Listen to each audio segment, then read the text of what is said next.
You're listening to Generation AI from LivePerson. You're listening to Generation AI from LivePerson, the show where technology, business, and humanity meet. Whether it's innovations, solving today's problems, or the next big thing in AI, we're here to decipher the real-world ways that you can put it to work in your business. It's time to go beyond the tech specs to find the humanity that lies beneath. Let's get started. All right. Good morning and hello, Generation AI listeners, and hello to the audience here in person at Money 2020. I'm Nirali Amin, and I'm the SVP of Global Solutions at LivePerson. And for those of you who don't know what LivePerson does, we are the enterprise leader in digital-first customer experiences. If you think about your favorite airline, retailer, bank, insurance, there's a good chance that we're powering those conversations. But enough of us. This is a special day because I've got a first ever live episode of podcast, and we're very thrilled to coming to you live from Las Vegas at Money 2020, the world's leading conference in global money ecosystem. And by we, I mean me and my very special guest here, Laura Miller. Laura is the EVP of Consumer Strategy and Digital at Frost Bank, which is one of my favorite LivePerson customers, not because she's here with me, but because they are challenging the boundaries of AI and how it should be used, which I think a lot of you will get to learn something new and different from Laura. So Laura, thank you so much for being here with us and sharing some of your insights. But before we get started, why don't we let our listeners know a little bit about who you are, your journey, and why do you think AI is the next evolution that is going to help empower the community as a whole?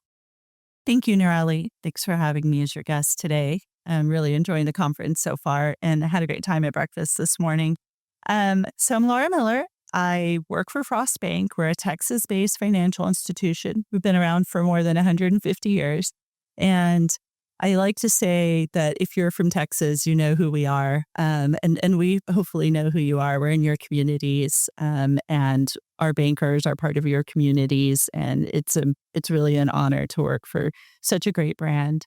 I've been at Frost for more than 20 years. I started postgraduate school. Actually, I needed one of those, just right out of college jobs. And I was lucky enough to land one at Frost, and I've been there since.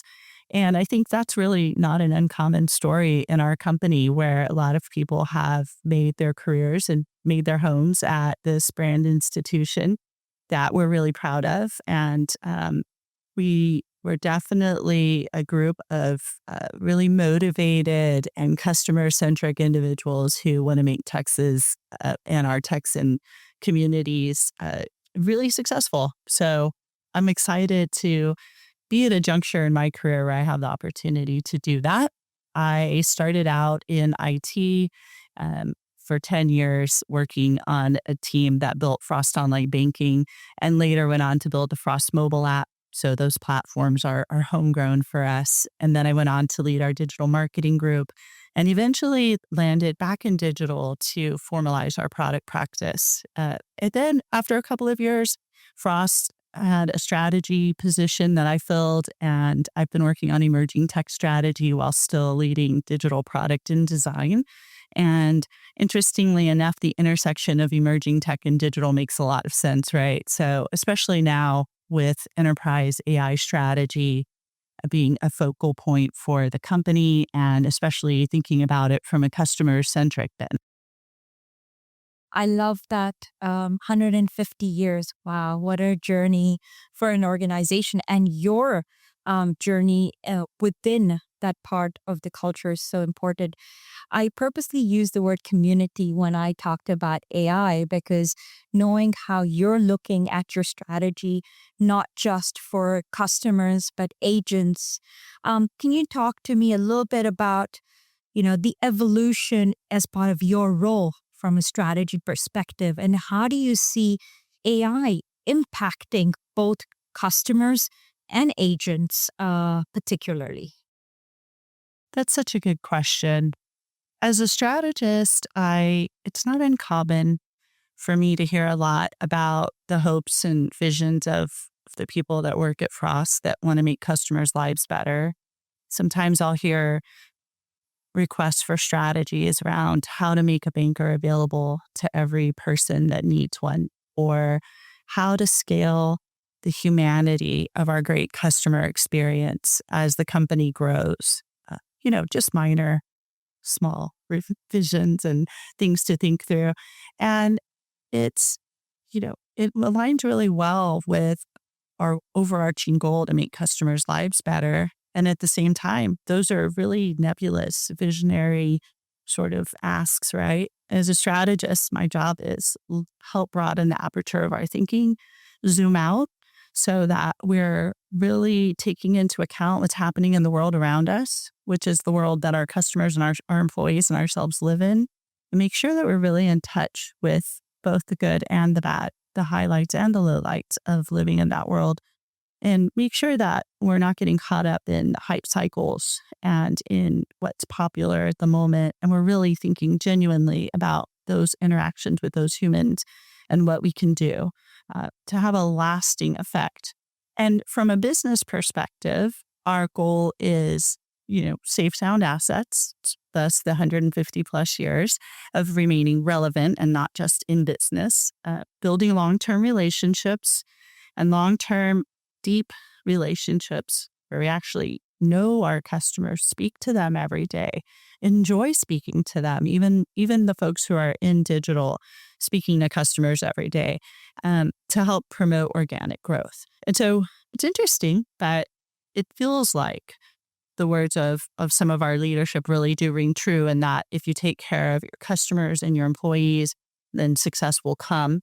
And it isn't about revenue or efficiencies when it comes to emerging technologies, but rather just digging deep to see if they can solve some problem that we haven't been able to solve before without that technology. Or maybe we solved it, but it wasn't magical, wasn't truly something inspiring, pride-inducing. And so maybe we could do a better job of it with the emergent tech that's available to us now and redesign that customer experience.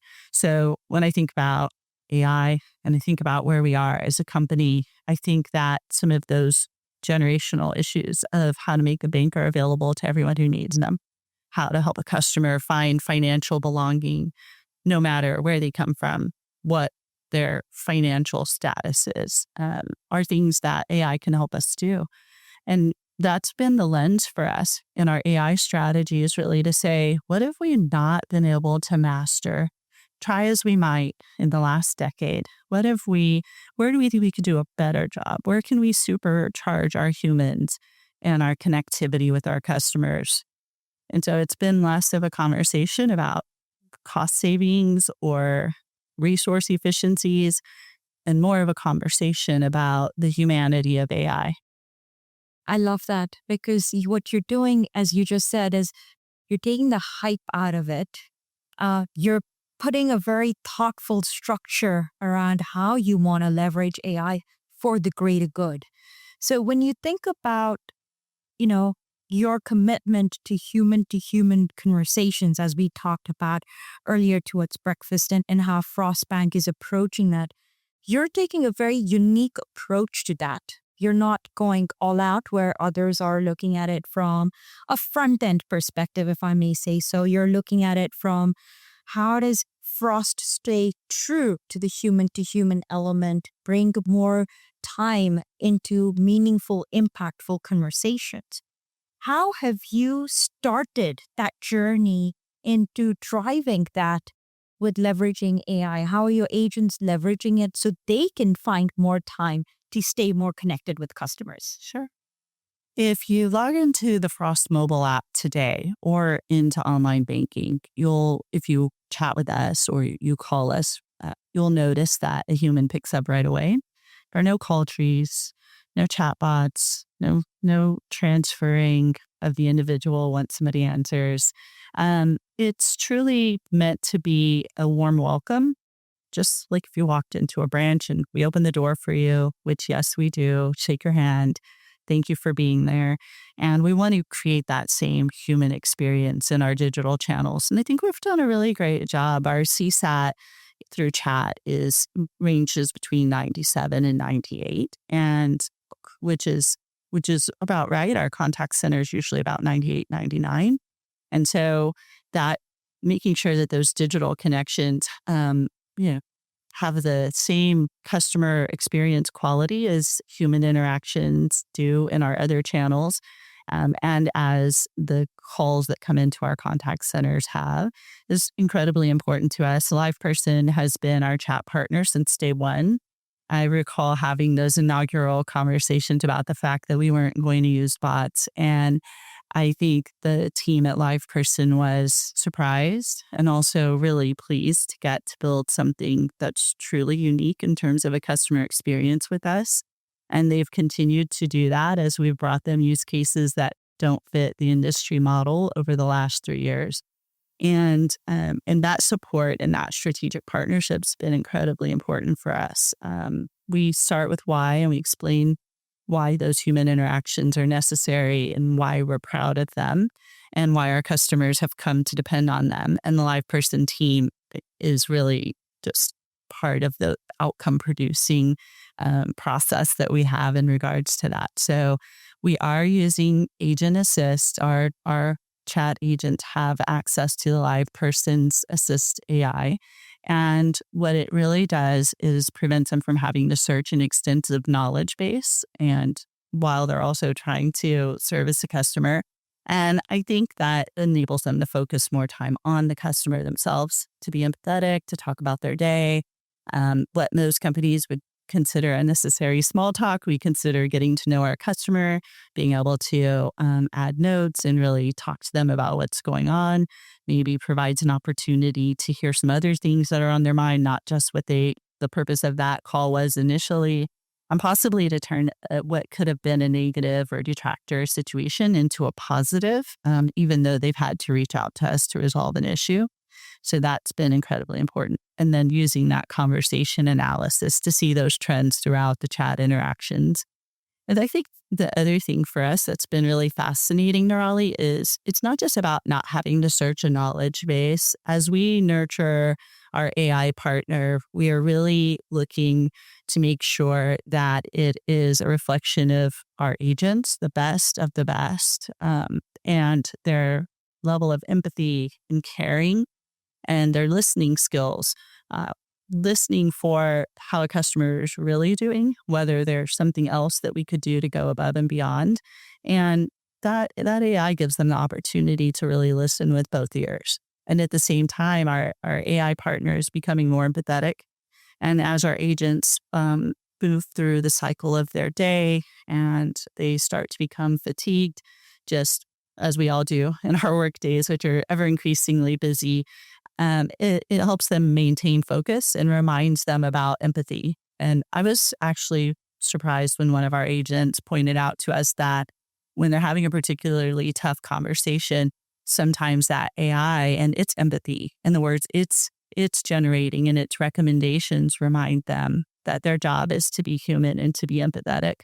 So when your AI partner sounds more empathetic than you do in that moment, really clicks, right? And causes you to pause and take stock of what would make the most sense for that customer in that moment in terms of your reaction.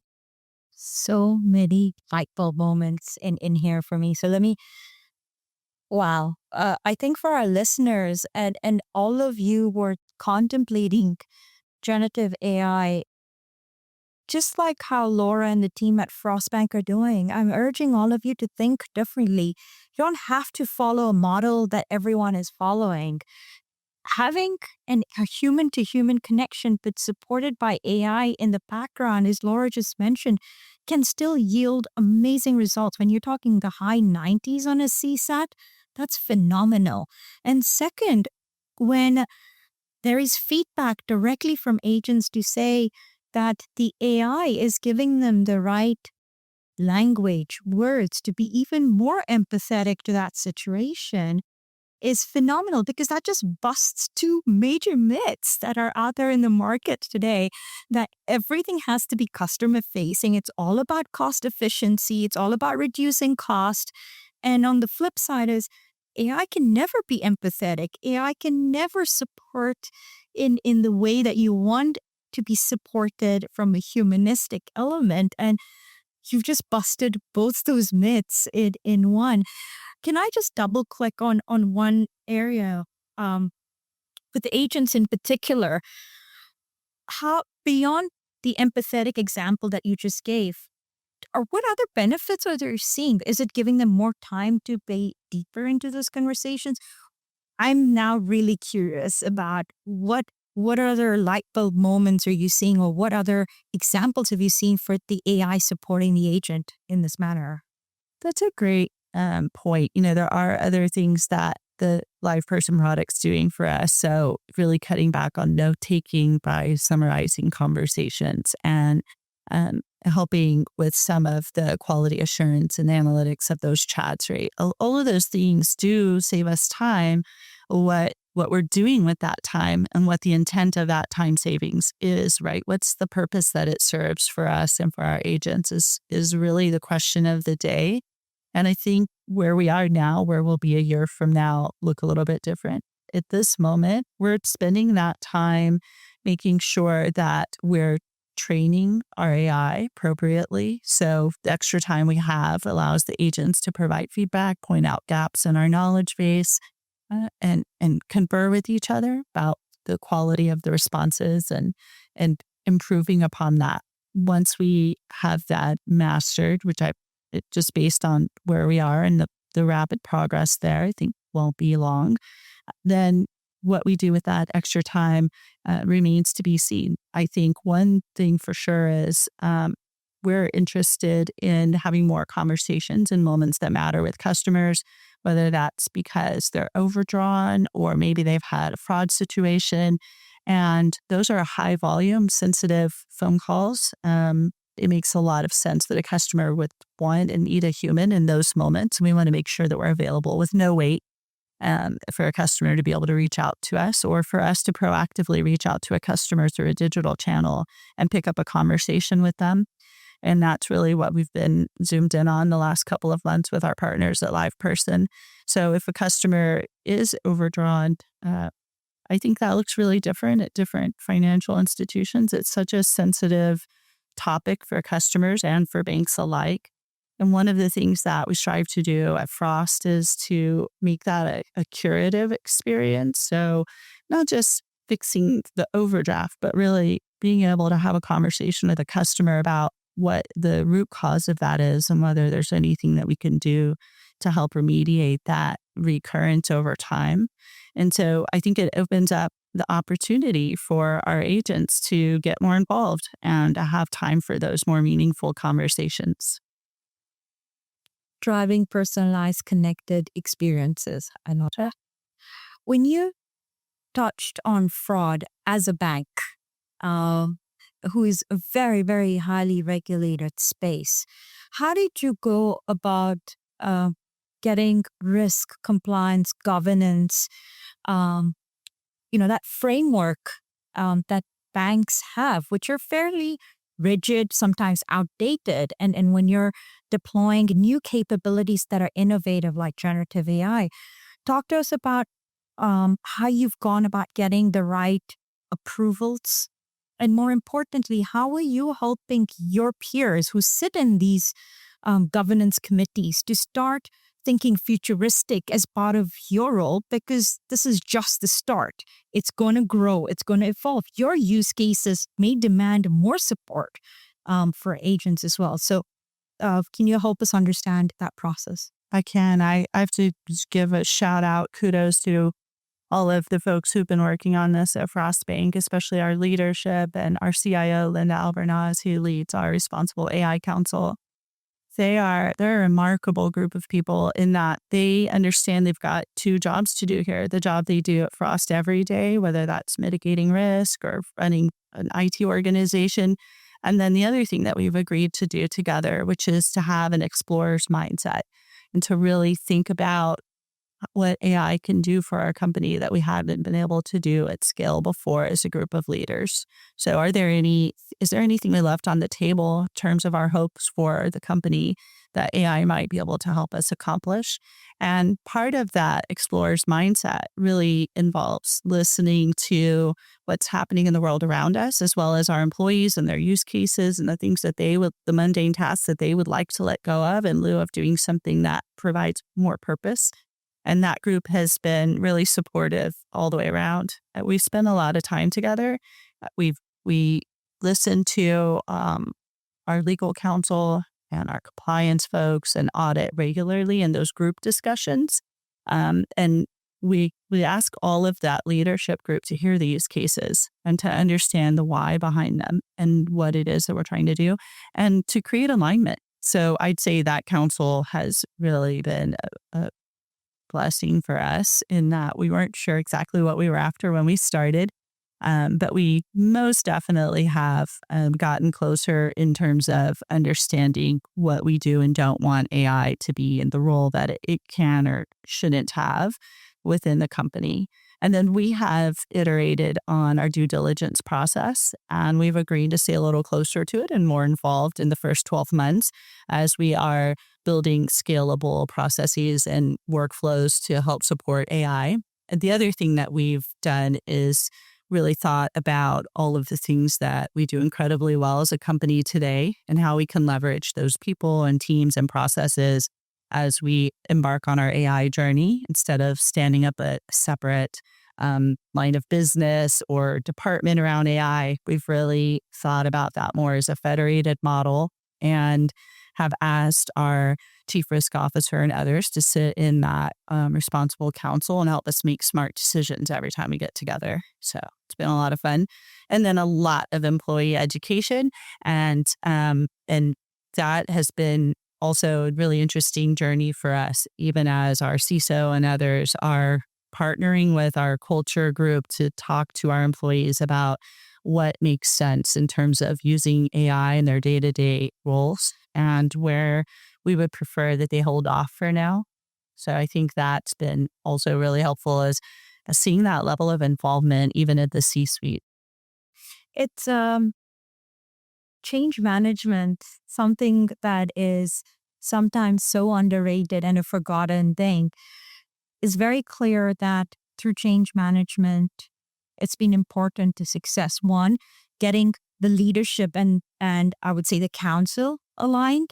And second, if I'm hearing you right, being very clear about what you want AI to be used or leveraged and how you're thinking about the roadmap, because that is also helping the governance team or the council start thinking in that manner versus just hodgepodging or throwing every use case that's out there in the sun, because then you're not helping them give proper guidance in what they should be focusing on.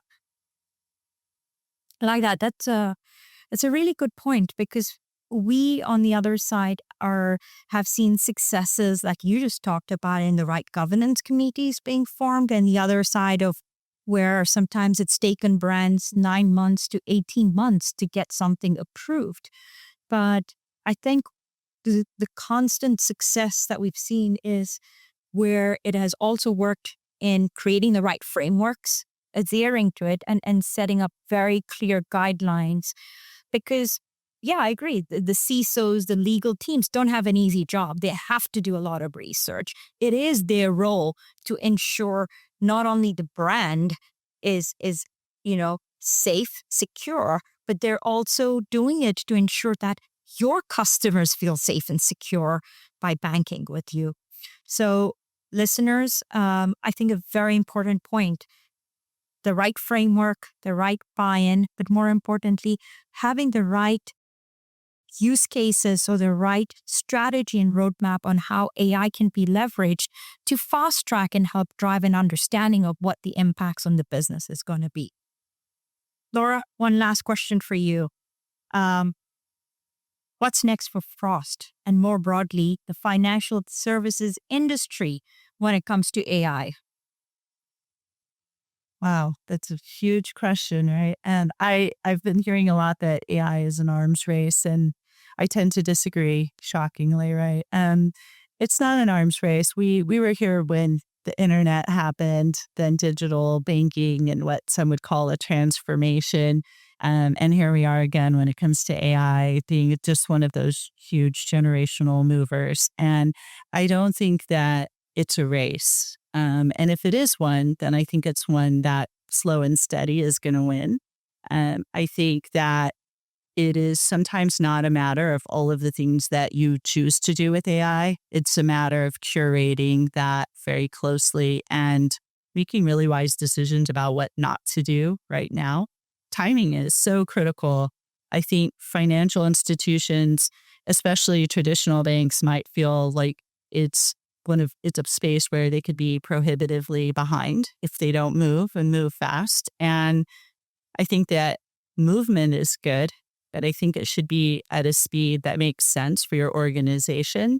I think that having an explorer's mindset and thinking very clearly about what problems you haven't already solved in your company and how AI can help you do that is important. And I think that it's for Frost, especially about embracing the humanity opportunity of AI. So, as you and I were discussing this morning, intent really matters. If your intent is efficiency, if your intent is money, if it's cost savings, then adopt AI that will help you save money, that will help you grow. But if your intent, like ours, is to build just truly tremendous customer experiences, then look for those use cases that do that for you. So know where you're going and truly understand what your priorities are, and then align your AI to those priorities as well as your principles. Don't leave those on the table. As a matter of fact, we have a side-by-side Excel sheet that says, here are our core principles as a bank on the left, and here's how our AI practice is aligning to those core principles. And we check that in every one of our strategic team meetings just to be sure that we're not 1 or 2 degrees to the left or right of that. And I think that's incredibly important. And at the same time, what a huge opportunity for all of us who are in the banking industry, especially, to learn about AI. With all of these companies beating down your doors to talk to you about their solutions, you have an opportunity to learn from their smart people, to interview them, if you will, and let them help you become really great at AI. Those partnerships, those folks who are, you're getting caught in their sales cycle, I would you to flip my thinking about that and say, I've got somebody who knows more about this particular piece of AI, possibly knocking on my door. Let me ask them some really good questions and learn from them and others, and start to triangulate that data and use it to create a strategy. So it's a little bit less overwhelming. And the other thing I say is, don't go ask your AI how to create an AI strategy, because it will have an answer, but it might not be the right answer for you and for your company. That's one thing that I see a lot of is folks are posting up. ChatGPT said that this should be our strategy. This should be our product backlog. This is how we should go about solving this business problem. And I just want to be the not first and not last to say that AIs have a lot of learning to do as well, not just us as humans. And they're not always right. And they don't know you and they don't know your customer. So I think knowing your AI really well, and knowing what it's good at, and knowing where it can serve you and where you would probably do better to have a conversation with a fellow human is part of the opportunity. Yeah, I would totally agree. Even as someone who is a technology partner in AI, the guidance has always been start at the foundation. Start with like agent summarization. Lead with Copilot. Use all that data to learn, to understand how it is driving the right outcomes for you. Based, like you said, intent is very important.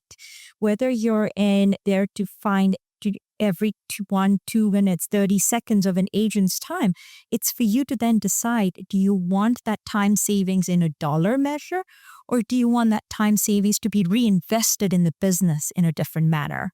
But build that right roadmap, build the right use cases, and learn and grow from it versus just blowing it up and trying every single thing that is not going to yield the right results for you. and it's not a long-term strategy. So last segment before we start closing, we call it hate it or hype it.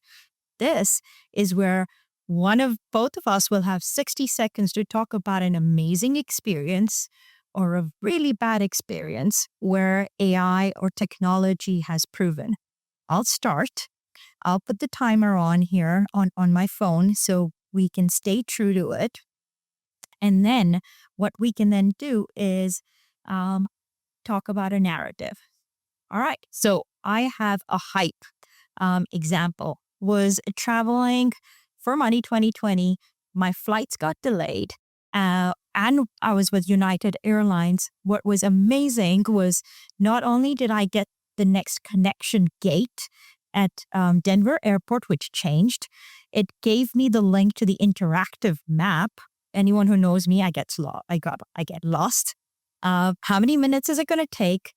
And then it also told me that all of the cafes and eateries were closed. So if I wanted to get a coffee or something, this was my last stop. That is now taking customer experience to the next level, especially when you have a very short connection and you're someone who gets lost all the time. So that will be my hype. I love that. I agree with you. Actually, I had the similar experience with Southwest Airlines app as I was flying into Vegas, and I started to see the interactive map talking to me about what Vegas is known for. Chatting whether I'd been here before, and bringing me the weather and the highlights, and really helping, just orient me to the city that I was flying into. So it's pretty remarkable. I have a hype also because I'm really big into the positivity of where we are right now with AI, and that we all understand that we're stewards and nurturers in this environment that we're in today, which requires a certain amount of fortitude and patience when it comes to interacting with AIs. But actually, I checked into my hotel, so I'm staying at the Cosmopolitan, and before I even got on the elevator, I had a text message, and lo and behold, it was the Cosmos AI bot, and she introduced herself, let you know all of the things that she could help me with during my stay, and just started to have some dialogue, and I engaged because I did actually have a few questions, and I haven't had to call front desk or go to the concierge to get food recommendations or directions, or to find out where I should go for a rideshare pickup, etc. So she's been very helpful during my stay. And I'm not typically a chatbot sort of person, but I've been actually quite impressed by how proficient she is in answering my questions. I love how when AI can be used in the right manner, can elevate experiences for all of us around. Well, Laura, thank you so much for joining us on this podcast, Money 2020. For all of you listening, hope you learned something new and a different way on how generative AI can be leveraged for the right reasons in when you start expanding your thinking beyond the norms. And yeah, that's a wrap. So thank you all. Please keep listening, keep rating, give us ratings. Would love to keep getting your feedback on different topics that you would like to hear from us. But for now, thank you so much and enjoy Money 2020. You've been listening to Generation AI, Automating Better Business, a show from LivePerson. Never miss an episode by subscribing to the show in your favorite podcast player. Please give us a rating, leave a comment, and share the episodes you love. Until next time.